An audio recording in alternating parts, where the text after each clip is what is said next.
time named Clarence Darrow, and he would join the legal defense team to help Ocean Sweet and his family.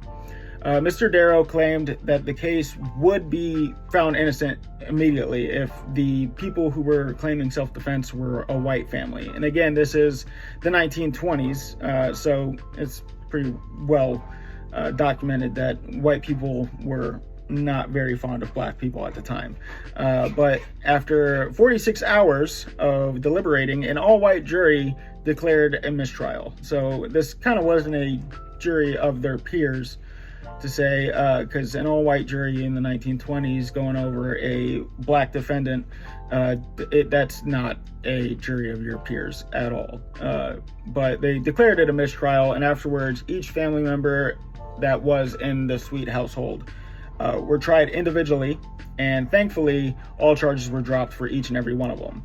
It was found that the case was in self-defense, and the family was justified in feeling that the large mob of whacker-ass white people. I can say that, I can say it, they were providing a reasonable threat to life for the family to be justified in firing off these rounds. I can't end the story here though. Usually we just talk about court cases. I say usually, even though I've only done one other one of these. But I'd like to tell the story all the way through, because O.C. and his family definitely didn't stop with the hardships. They were plagued by hardships throughout their whole life. So let's talk about what happened. The Sweet family, while in prison, it is believed by the wife of, let's just call her Mrs. Sweet. Mrs. Sweet believed that this was due to her time in jail. She contracted tuberculosis, TB, which, if you played Red Dead, that's what Arthur Morgan got. He died from. So she contracted TB, and she believes she contracted that while she was in jail, which she shouldn't have been.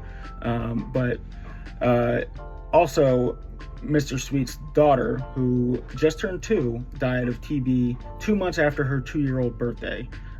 So this kind of led to a division between Mr. and Mrs. Sweet.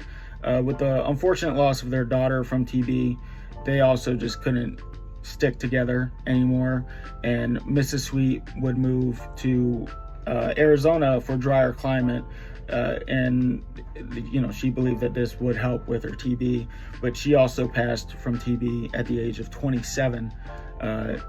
And Mr. Sweet did continue to go on. He lived for quite some time afterwards. He didn't have TB, but he stayed in